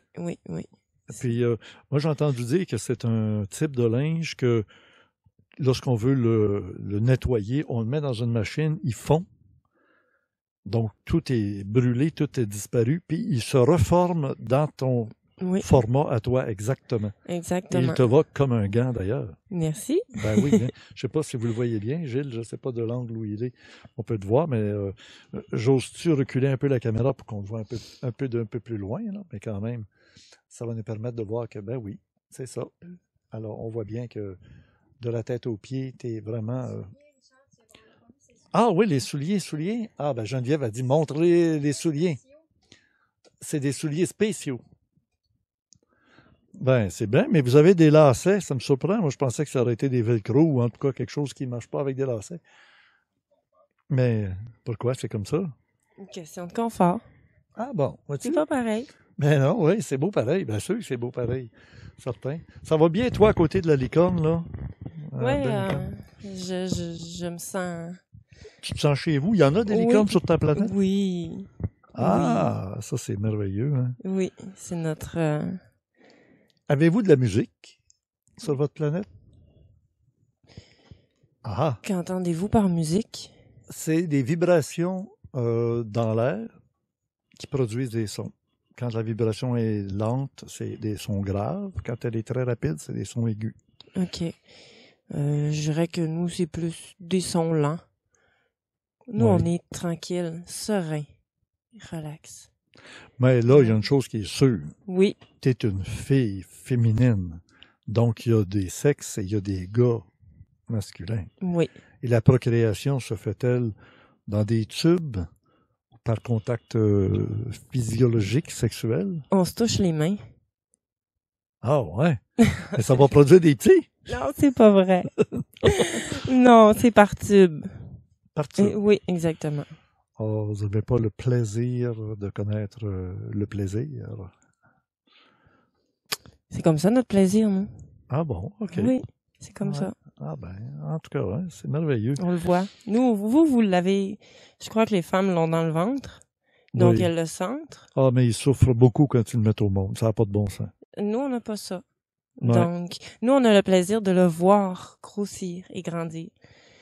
Tandis que vous le sentez. C'est pas pareil. Qu'est-ce que vous mangez? Mangez-vous des poulets, des poissons? Du poulet. Ben, tu sais, c'est des bébites à poil. Les gars, il y en a un, justement, au-dessus de toi, là, un coq, là. Ah, du poulet. Ils enlèvent les plumes de ça, là, puis quand c'est tout nu, là, après ça, ils font cuire ça sur du... Vous mangez ce qui marchait? Ouais, on mange les animaux, hein. On est encore comme ça. On est vraiment primitif, hein. Oui. Quand Gilles va nous le montrer de proche, là, le poulet. Un poulet? On appelle ça un coq. Puis à côté, il y a un orignal. Évidemment, ça, c'est des petits joujoux, là. Mm-hmm. Mais un orignal, il y en a un là, qui a tué un orignal juste parce qu'il voulait avoir le panache. Quelle cruauté. Quelle inconscience, hein? Aussi. Ben, mon congrès va s'appeler « De la conscience à l'infini », pour essayer de faire comprendre que on est dans le dernier des 3 congrès ufologiques, puis l'an prochain, on sera plus dans l'ufologie pour continuer. Okay. Je donne un scoop, là. Mm-hmm. Mais le 701, ça ne sera pas UFO 701. Ça va être ESO 701, puis pas rien qu'ESO, ça va être ISO 701. OK. Là, on va comprendre. ISO. Parce que ISO, en français, ça vient de ISO, semblable. Exo, ça veut dire extérieur. OK. ISO, ça veut dire semblable. On dit isobar, isotherme. Isotherme, ça veut dire toujours la même température. Isobar, ça veut dire toujours la même pression. Okay. Alors, ça va être ISO 701, en voulant dire, qu'est-ce qui est semblable? Tu sais, on disait que les bonhommes Lego, ben on est tous semblables en dedans. Oui. Toi aussi, t'es comme nous. Oui. Mais ton ADN, semble-t-il, là, toutes les tentatives d'hybridation entre humains et extraterrestres ne fonctionnent pas. Non. Ça dure un petit peu de temps, mais ça... Les hybrides ne survivent pas 50 ans. Hein? Exact. Combien de temps vous vivez? Quel âge as-tu là-bas? Voulez-vous vraiment savoir? Ben, par rapport à la Terre, combien d'années ça serait passé? Là? Combien d'années vivez-vous? Nous, on vit 75, 80, 90 ans, gros max. Là. Nous, notre Terre est si propre et si belle et si... Oui. Pas comme la vôtre, que nous pouvons vivre jusqu'à 300 ans. Ah, c'est pas pire. Pas pire. J'aurais pensé même 800-900 ans par rapport au temps de la Terre. Oui, par rapport au temps de la Terre. OK, mais c'est quand même mieux. Ça nous donnerait le temps de se rendre compte qu'on va subir les conséquences des décisions les politiciens devraient connaître ça. Là. Effectivement. Ils ont le temps de mourir 3 fois avant que les conséquences, que les décisions qu'ils ont prises arrivent. Tu sais. Mm-hmm. Là, on commence, là, en Europe, il vient d'y avoir le salon de l'automobile, et c'est l'automobile électrique qui, enfin, devient le point de mire. Et on prétend que d'ici l'an 2040, les autos au pétrole vont être disparus. Il serait temps, hein? Oui, il serait temps. L'énergie fossile qu'on appelle, hein? Mais n'avez-vous pas peur que l'électricité vous fasse des dommages, tout autant que... Ah, avec le champ électrique, là, oui, électromagnétique, là? Exactement. Oui. Alors, qu'est-ce que tu nous suggères? Vous le découvrirez. OK. Parce que mais moi, pour je pense l'instant, à c'est déjà une bonne transition. Oui, c'est un pas dans du plus propre un peu. Oui, exactement. OK, oui. Parce que l'énergie que vous utilisez pour les ovnis, c'est anti-gravitation. Hein? Je peux pas vous le dire. Oui, OK. Ah, c'est correct. Bon, ben merci beaucoup. Est-ce que tu as un rôle là-bas, dans ce milieu-là? Je sais comment on les appelle déjà, tantôt? Comme? Oui, ton rôle, ça serait quoi? Mon rôle? Oui. Ce que je veux dire, c'est une profession? Non. Non? On est libre chez nous. OK, mais es-tu scientifique? Es-tu artiste? Es-tu... J'irais dans artiste, alors. Ah, bon. OK, oui. Là, tu as compris ce que je pensais. Là, oui. Artiste, là, c'est farfelu, là. Oui. All right, OK. Bon, ben, c'est bien. Alors, je sais que Steve Zuniga, il a l'œil sur toi, là. Oh. Puis ça a l'air que ça a cliqué des 2 bords, hein. Fait que pour moi, il est trop tard. Je l'ai Geneviève, là. Elle est bien gentille, bien fine, mais... Bon, ben, écoutez, je te remercie beaucoup. Ça fait plaisir. Truz. Oui. Je me souviens. C'est bon. C'est toi qui m'as fait une télépathie, puis je me souviens de ton nom. Alors, mesdames, messieurs, c'était notre rencontre avec... Hey, Jean-François, là, t'es-tu satisfait, là? On l'a dessus, notre bel extraterrestre. Ben, viens au congrès UFO 601. Tu vas la retrouver, là. Alors, on va écouter un extrait court, quand même, mais intéressant, avec Linda Moulton, que nous aurons l'occasion de retrouver prochainement dans le club créé, le site régulier d'ésotérisme expérimental, qu'elle nous parle pendant 40 minutes. Et avec Alain Niala, on a fait un échange d'informations tous les deux pour discuter de ce que Linda Moulton est venue dire au congrès UFO 401. Alors, vous voyez le poster de UFO 401, Linda Moulton, le pacte humain et extraterrestre. Imaginez. Pacte humain et extraterrestre. J'ai parlé avec plusieurs personnes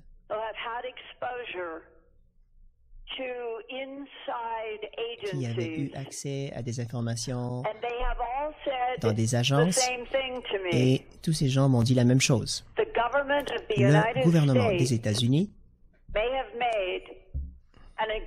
a fait une entente, un pacte avec la mauvaise espèce. Si ce qu'ils m'ont dit est vrai, il y aurait eu également des grands blonds qui auraient exigé que le gouvernement abandonne toutes les armes nucléaires.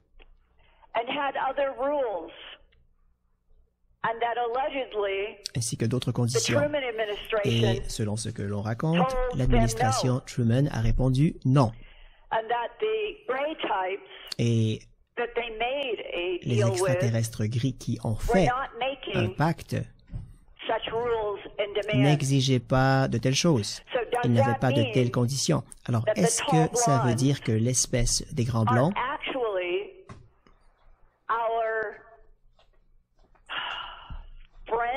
est-ce que ça veut dire que ce sont nos amis? Mais est-ce que ce sont des amis qui imposent des règles? Des amis qui nous disent vous allez détruire cette planète et nous n'allons pas vous aider. Nous n'allons pas vous donner d'énergie libre. Nous n'allons pas vous donner ces technologies qui ont été décrites dans leur offre. Et lorsque nous avons répondu non, voyez-vous, personne en fait ne connaît la vérité. Et je pense qu'il est de plus en plus clair que les politiques de déni qui ont créé la CIA depuis 1947, cela a été suivi par la NSA en 1952, suivi par la National Reconnaissance Organization en 1961, ainsi que la Defense Intelligence Agency, ainsi que les services secrets de l'aérospatiale. Alors, ces 5 agences, au meilleur de ma connaissance, sont impliquées directement dans la surveillance des êtres extraterrestres sur cette planète depuis le tout début, depuis leur création. Lorsque Snowden a révélé ce que la CIA ainsi que la NSA faisaient, tout le monde a été stupéfait aux États-Unis, en état de choc. Eh bien, je pense que historiquement, dans le contexte extraterrestre, qui explique que nous avons eu des agents secrets qui ont fait des enquêtes sur des êtres hybrides, des extraterrestres, une technologie non humaine sur cette planète depuis au moins 60 années. Linda Moulton, avec qui on a parlé il y a quelques heures, j'allais presque dire au téléphone, et on verra. Mais ça se pourrait qu'on la retrouve avec nous samedi soir prochain, ainsi que d'autres invités qui vont s'ajouter à la distribution. Il y aura Richard Glenn, Alain Niala pour espèce de clôture philosophique de cette réunion. Moi-même, dans la journée, j'aurais fait une conférence que j'appelle « L'ufologie tabou ». Qu'on comprenne, là, c'est clair que l'ufologie, c'est tabou. C'est un sujet dont on n'ose pas parler de manière claire. Là, on me dit de tenter l'expérience de rejoindre notre ami Jean de Flore. Bon, moi, je t'entends bien. Hey, Jean, c'est merveilleux qu'on se rejoigne comme ça. On finit par apprendre un peu comment ça marche, toute cette bebelle-là. Oui, c'est pas facile. C'est pas facile. Il faut pratiquer beaucoup. Oui. Et puis là, on a une nouvelle technologie ce soir, là, mais notre ami Steve, il se débrouille bien. Alors, Jean, enfin, de retour. Là, il y a deux sujets qui m'intéressent à parler avec toi. C'est encore, on va revenir là-dessus, mais les élections américaines. Là, Donald Trump et Hillary se font aller les baguettes dans des débats, dans des combats. Mais, écoute, c'est qui ment le plus? C'est Trump. On dit qu'il a menti sur des statistiques, sur tout ça. Puis l'autre sujet, ben, ça va être évidemment le côté économique du monde. Là. Il y a des brasses camarades assez importants qui se passent présentement. Parce que l'ufologie, c'est pas vraiment ton bague à toi, ça, Jean. Hein?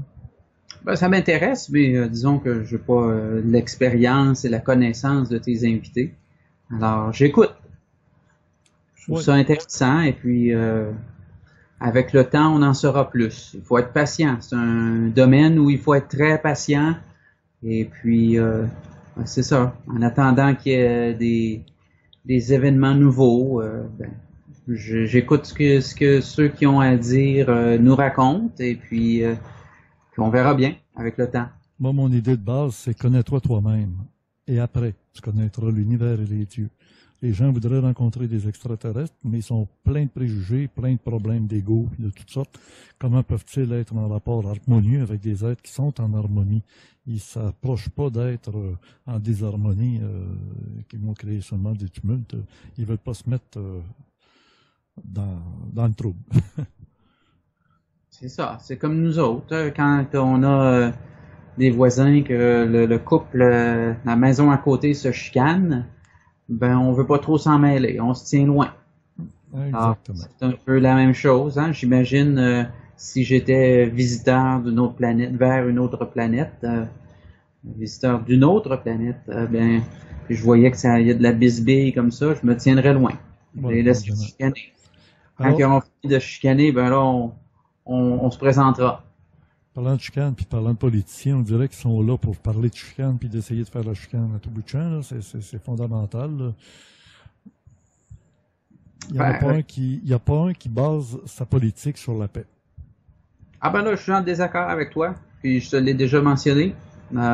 Puis je dois même dire que moi, j'ai fait un cheminement dans ce qui se passe du côté des élections américaines. Oui, vas-y, on attend. Je pense que c'est dans le Club Créé où on avait parlé du troisième parti aux États-Unis, d'un des troisièmes partis. Les libertariens, là? Oui, c'est ça, les libertariens. Eh bien, moi, tranquillement, je suis en train de déplacer mes vues favorables envers Trump. Plus j'écoute ce qu'il dit, plus je lis sur ses politiques, plus je m'informe sur qui sont ses collaborateurs, j'ai tendance à croire que c'est une meilleure option. Oui. Et puis, absolument, même plus que jamais. Et je suis en total désaccord de dire que Trump cherche la guerre. Au contraire, au cours des dernières semaines, on a encore vu, il s'est rapproché du Mexique avec sa rencontre avec le président mexicain. Et quand on lit les journaux en espagnol, pas les traductions québécoises ou les traductions américaines, on se rend compte qu'il a obtenu le support d'une grande partie de la population et aussi de la classe politique qui, de toute façon, ont déjà construit leur mur ou sont en train de le construire au sud de la frontière mexicaine pour empêcher l'invasion migratoire qui se fait à partir du El Salvador. Alors, l'image qu'on nous projette dans les médias canadiens est la même image que les globalistes, parce que c'est ça fondamentalement l'élection américaine, c'est ce qu'elle représente. C'est un combat entre les globalistes et les nationalistes. Trump est un nationaliste américain, il est pour les États-nations. alors que Clinton, c'est une fervente du nouvel ordre mondial qui est pour la globalisation. Alors, ceux qui sont préoccupés par des questions comme l'accord de TPP, l'accord de libre-échange transpacifique, bien, ils devraient se demander où doit aller leur support dans ça. Il y a des questions fondamentales que les gens devraient s'informer, lire, aller lire sur les politiques, comme j'ai déjà dit, aller lire les écrits de Trump. Par exemple, encore il n'y a pas longtemps, on a essayé de faire dire que Trump avait supporté la guerre en Irak, alors que ce n'était pas le cas. Une entrevue, il tergiversait un petit peu, alors qu'il y a toute une série d'autres entrevues où il disait très publiquement, alors que Hillary Clinton avait voté pour la guerre, lui se disait en désaccord. Alors c'est pour ça que je suis pas du tout d'accord avec ton commentaire, qui me paraît être la répétition de ce qu'on nous dit à Radio-Canada, TVA et tous les autres canaux canadiens. C'est pas du tout sa position et ça ne l'a jamais été historiquement. Donc, il faut aller aux sources, il faut aller voir qu'est-ce qu'il a dit, l'écouter de sa propre voix pour se faire une idée. Ce que je déplore beaucoup dans toute cette affaire, c'est que on répète constamment ce qu'on entend, les petits bouts de 10 secondes, de 15 secondes à la télévision, puis les gens vont pas vérifier par eux-mêmes.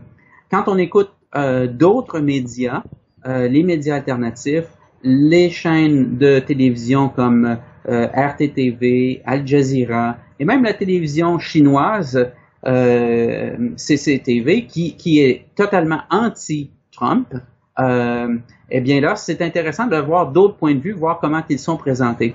Et une autre chose qui me fascine de toute cette campagne-là de salissage, où on distorsionne l'information, c'est comment toutes les grandes corporations du monde et tous ceux qui sont alliés du nouvel ordre mondial, du globalisme et du corporatisme et de la technocratie s'entendent tous pour le démolir et supporter Hillary Clinton. Alors moi, je serais très inquiet de savoir que mon candidat préféré a le soutien du président de la Chine, qui a le soutien du pape, qui a le soutien de grandes corporations, qui a le soutien de Wall Street. On se souvient pas du 1%. On a comme la mémoire courte ici, hein? Alors qu'on décriait il y a quelques années le 1% qui est en réalité 0.001%. Alors, qui supporte Hillary Clinton? Ben, c'est le 0.001%. Alors, pourquoi qu'on s'en va toujours attaquer Trump, alors qu'il est un homme qui est fortuné, que son père avait laissé une fortune, mais qu'il a multiplié, qu'il a fait grandir. Et je répète ce que j'ai déjà dit, il a fait sa fortune dans des industries de paix, alors que Clinton a fait sa fortune dans des industries de guerre, dans la corruption. Vous vous rappellerez la dernière fois que j'étais avec vous, soit dans le Club Créé ou dans le Vidéorandia, je vous avais parlé du scandale de la Fondation Clinton. Depuis, il est sorti davantage d'informations et on sait maintenant qu'il y a eu des malversations qui ont été faites. Et qu'est-ce qu'on découvre? Ben, c'est toujours le profit, c'est toujours l'argent.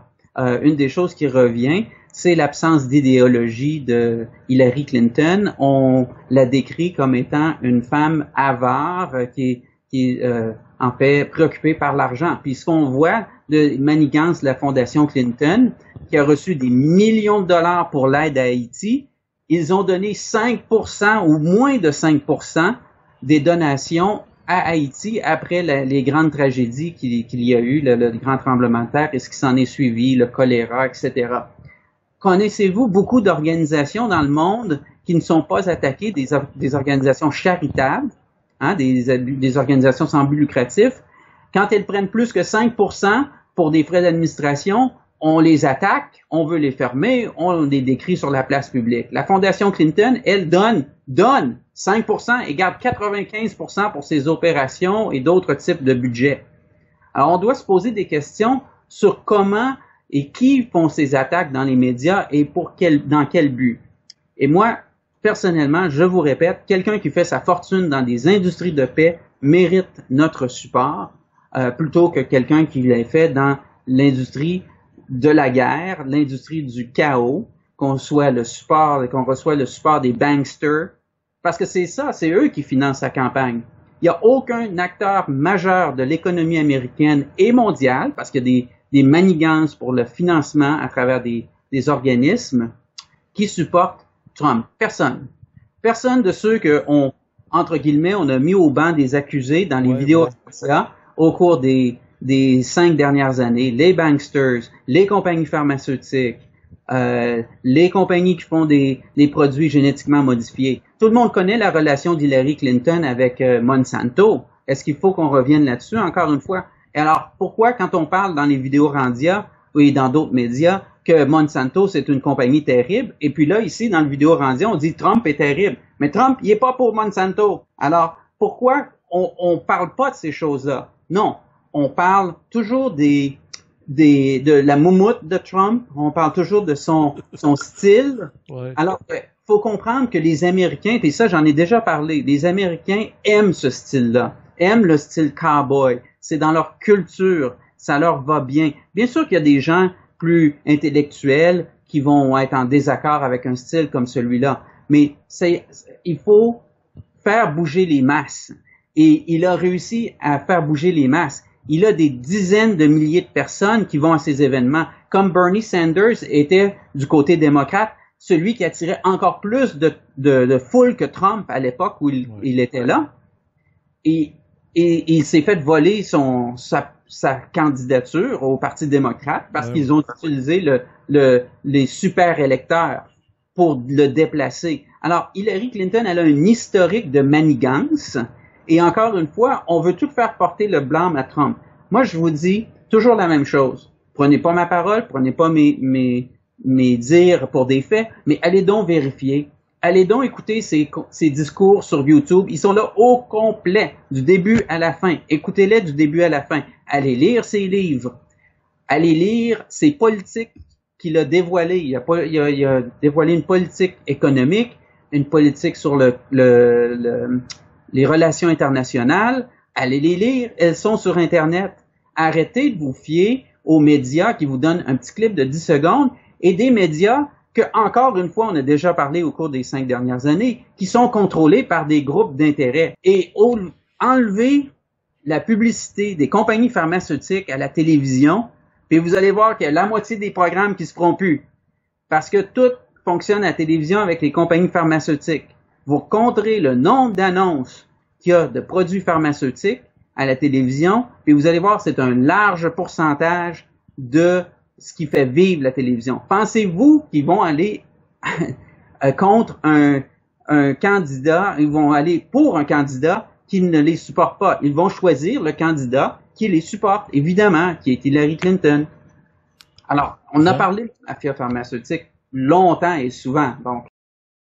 Puis on voit les raisons pour lesquelles tu es vraiment engagé, mais toi, tu n'as pas de droit de vote aux États-Unis. De toute façon, tu es un observateur, mais qui a le droit justement à la liberté d'expression ici au Québec, au Canada, et sur Internet. Puis je ne sais pas si ça changera pas notre auditoire, les Québécois en général, ou Français, puis ils ne voteront pas aux États-Unis.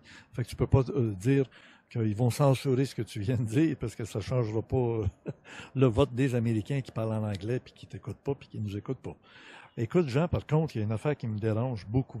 Puis on a des amis, Denis avec son épouse, ils s'en vont en Floride. À quel jour ont lieu les élections américaines?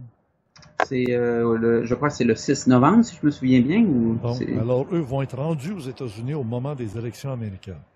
Oui. Pour un 15 jours là, qu'ils prennent dans le sud. Et là, il y a un problème. C'est qu'on a entendu dire que la Cour suprême américaine a décidé que le décompte des votes qui sera reconnu est seulement celui qui sera fait par les ordinateurs, et non celui qui sera fait à la main dans chaque pôle de votation où on aura dit, bon, ben lui est pour Clinton, lui est pour Trump, lui est pour Clinton, 4 ou 2 ou 3. Ça va être, ça va être manipulé par des hackers qui vont sur Internet ou sur ordinateur, puis qui vont les faire passer ce qu'ils veulent. Comme ils ont réussi à faire débarquer Sanders, ben, ils vont faire débarquer les représentants de Trump dans les différents États aux États-Unis. Qu'est-ce que tu penses de ça, là? C'est intéressant. C'est une préoccupation qui est valide, puisqu'on sait que un des systèmes qui est le plus utilisé il y a un système canadien puis un système vénézuélien. Et dans les deux cas, ils ont été pris à faire de la tricherie. Lors des élections, tu veux dire? Oui. Il y a un groupe à but non lucratif qui s'appelle Black Box quelque chose et qui se spécialise dans la vérification des élections et ils ont été pris un défi pour notre ami Gilles, là, d'aller trouver ça sur Internet, là. T'en as déjà assez dit, Black Box, tu vas trouver c'est quoi, là. Donc, ils disent qu'au Canada ou au Venezuela, c'est des élections manipulées par les ordinateurs. C'est ça que tu veux dire? Ah, bien sûr. Et puis, donc, il y a beaucoup de gens qui sont au fait de cette question-là. Et il y a des groupes qui sont en train de se former pour contrôler les résultats de l'élection, pour essayer de mettre en évidence la fraude électorale. Et comment ça va se faire? C'est parce qu'on appelle les exit polls, les sondages à la sortie. Alors, de façon typique, il est prouvé que le taux de variation est de 4%. Ils demandent aux gens, lorsqu'ils sortent des pôles de votation, rendus sur le trottoir, pour qui avez-vous voté? On fait juste un sondage pour voir si le résultat va correspondre au dire des gens qui sortent. Exactement. Et le problème, c'est qu'il y a des gens qui peuvent mentir à ce moment-là, ayant peur qu'il y ait une caméra de cachée quand tu donnes la réponse. Puis Très peu. Comme je te dis, Richard, c'est 4% de taux de variation. La différence ou le différentiel, c'est 4%. Donc, si le résultat est supérieur à 4%, alors il y aura des questions à se poser sur la véracité du résultat. Alors, qu'est-ce qu'on voit récemment au cours de la dernière semaine? C'est justement, aux États-Unis, on essaie de faire mousser que ça sera une élection très serrée. Et pourquoi? C'est justement pour être à l'intérieur de ce 4%-là. Si il y avait un raz de marée et Trump l'emportait de façon majoritaire, alors il s'agirait d'une fraude majeure et là, l'écart serait supérieur à 4%. Et c'est là qu'on risque de voir des problèmes apparaître aux États-Unis. Je ne crois pas. Alors, pour nos amis qui vont être en Floride, je leur souhaite que ça ne revire pas en révolution civile. Là.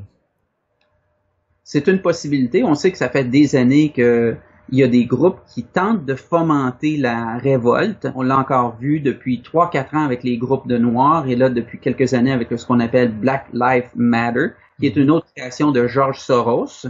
Le même gars qui a financé la révolution en Ukraine et qui crée des tensions incroyables dans cette région-là du monde. Alors, et qui a un passé nazi, qui faisait partie des jeunesses hitlériennes. On a déjà eu un invité collaborateur qui faisait partie des jeunesses hitlériennes. Hein, c'est plus je pense que ça peut être dévoilé à cette époque-ci, hein, depuis les années là qui ont passé. Quand ça sera le temps, tu dévoileras ce que tu auras à dévoiler, Richard, mais il faut comprendre que à la défaite du Troisième Reich, ça n'a pas été la fin des gens qui avaient cette idéologie-là. Ils se sont convertis, ils ont été intelligents, ils se sont mêlés à la société, ils ont continué de pousser leur agenda. Et ce qui donne aujourd'hui la technocratie et le globalisme, hein, qui sont les deux philosophies qui poussent actuellement dans le monde, mais qui a beaucoup de conflits. On voit par exemple en Amérique latine l'idéologie globaliste perd du terrain. En Europe, avec le Brexit, ça perd du terrain. En Allemagne, en Suède, en Norvège, tout ce qui est de la communauté européenne avec l'invasion musulmane, on est en train de désenchanter. On ne parlera pas de la Grèce puis l'Italie qui l'ont pas mal loin, la communauté européenne. Et là, on voit ce qui se passe avec la Deutsche Bank qui est en difficulté financière. On va probablement faire ce qu'on appelle un bail-out. On va la financer pour pas qu'elle fasse faillite.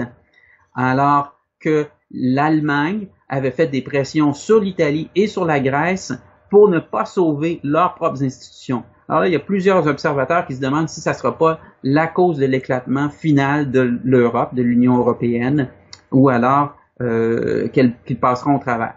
Ce qui se passe à la Deutsche Bank, ça pourrait entraîner l'économie mondiale. Plusieurs observateurs se demandent si ça ira aussi loin. Mais ce qu'on observe, c'est que, encore une fois, les banques ont fait une répétition de ce qu'elles avaient fait après 2008.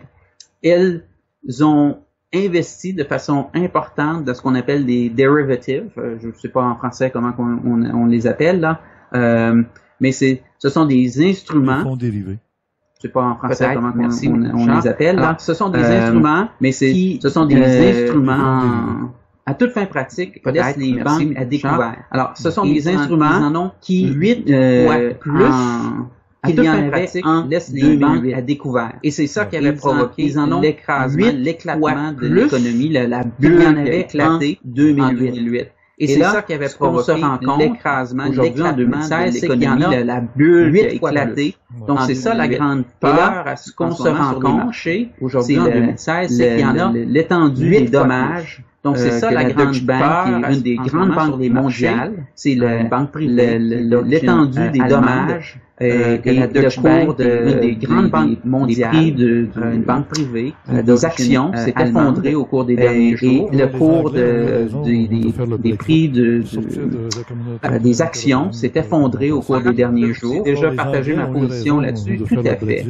Moi, tout ce qui est, je vous ai déjà expliqué comment la communauté européenne position là-dessus, tout à fait. Oui, comment la communauté européenne imposait sa loi, de la même façon comment la communauté européenne les Américains ou de l'OCDE, la communauté européenne imposait sa loi de la même façon et c'est toujours des organismes américains pas élus, de l'OCDE, fonctionnaires qui imposent leur loi globalement. Ils imposent leur loi. C'est toujours des organismes qui ne sont alors je sais pas élus, que ce sont des fonctionnaires sur le Congrès et qui imposent leur loi à surveiller. Et puis il y en a d'autres. Alors je sais, chaque semaine on verra le transfert de Congrès, de l'Internet, du contrôle des adresses IP à surveiller, et puis il y en a d'autres. Cette semaine, on verra le transfert. C'est très malheureux, encore de l'Internet, alors du contrôle des adresses IP, de l'Internet, violation des droits de la personne.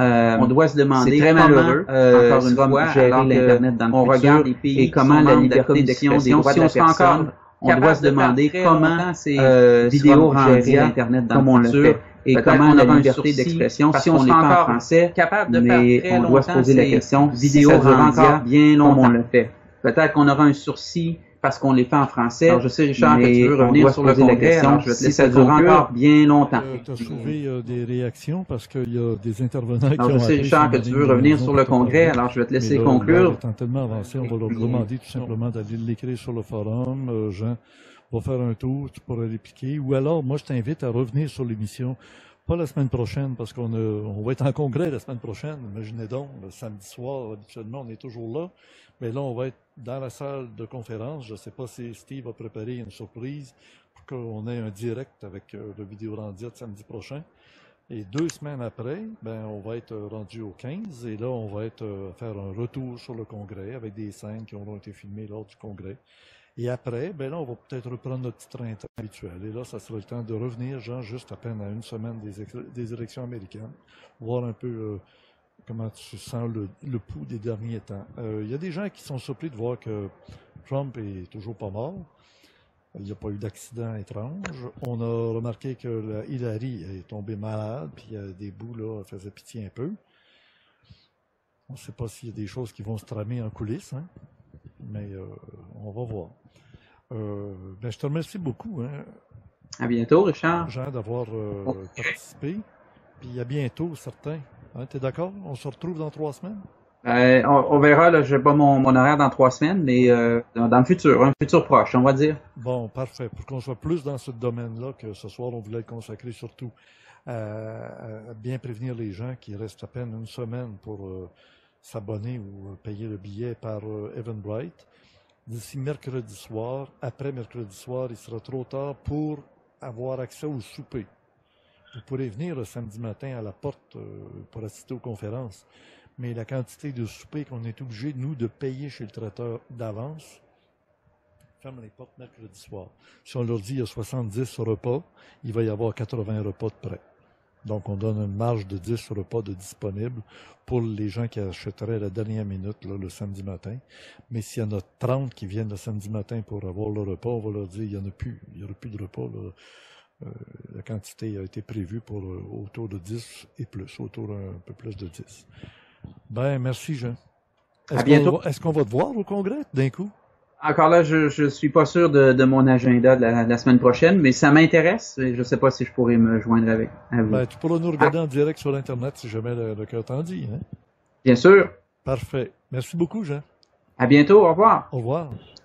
Notre ami Gilles va nous montrer une page du Journal de Montréal qui donne des détails qui risquent d'être très intéressants.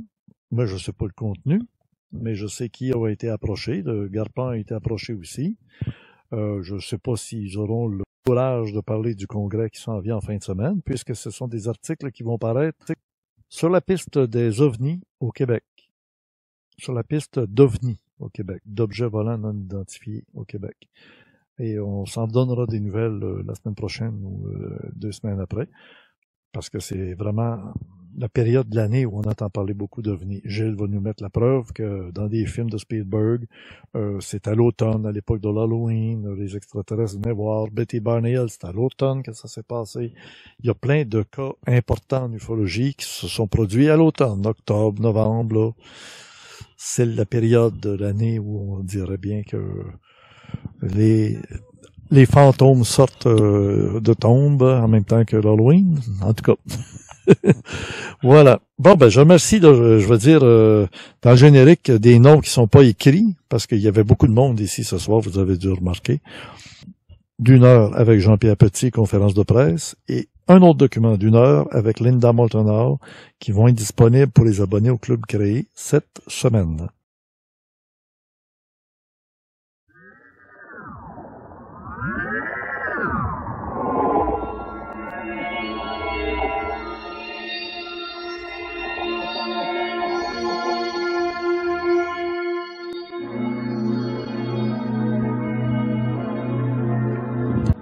Vous venez de voir et d'entendre le Vidéorandia numéro 40 de la semaine du samedi 1er octobre 2016. Conception et animation Richard Glenn, les autoristes du Nouveau Monde directement du Québec au Canada.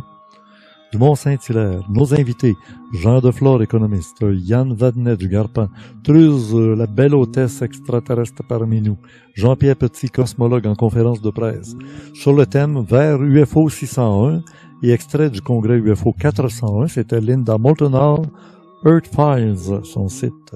Ne manquez pas de lire le complément surprenant comme à chaque semaine qui nous apporte beaucoup des informations complémentaires, souvent très originales et surprenantes. La version audio par Jean-François Poulain, en MP3, et le montage de l'image, Denis Jean. À la régie, un petit peu, Spirale, qui était plus au contrôle de la qualité sur une télévision dans le salon. Alors, regardez voir si tout passait bien. Et à la supervision technique et à la réalisation, Steve Zuniga, première réalisation directe. Et c'est une production Orandia Phoenix. Et dans Orandia TV sur YouTube, liste des vidéos, la nouveauté, reportage, la conférence de presse de Jean-Pierre Petit et les Humites. Oui, Linda Moulton qui s'est présentée à l'émission de Whitley Freebird déjà depuis 2-3 semaines. Sera-t-elle avec nous au UFO 601? C'est possible. Faire une mise à jour de son dossier sur le phénomène extraterrestre. Prochain congrès de la conscience à l'infini, qui est à la fois les 50 ans de l'ufologie civile au Québec, 1966-2016. C'est une présentation à la fois de Orandia, du Garpan et d'ésotérisme expérimental dont vous remarquez que le logo ressemble au logo des Humites. Nos mascottes au UFO 401, les poupées Matryoshka, une réalité en cache peut-être une autre, et au UFO 501, les monsieur et madame Patate, quelle que soit la couleur de la peau, on est tous semblables, d'une certaine façon, 2 yeux, des oreilles, une bouche. Et les bonhommes Lego, cette année, c'était l'invitation à tous les représentants de l'ufologie au Québec. Rendez-vous ufologique annuel, 3e de 3. Samedi 8 octobre 2016 de 9h le matin à 22h à l'hôtel Sandman à Longueuil. Voyez le pont Jacques-Cartier derrière et le centre-ville de Montréal. On est sur la rive sud de Montréal, en face de la Ronde et à côté de la station de métro Longueuil. Très près, très très près, c'est juste à côté. Et le stationnement, c'est gratuit pour les congressistes. Bonne semaine, à bientôt.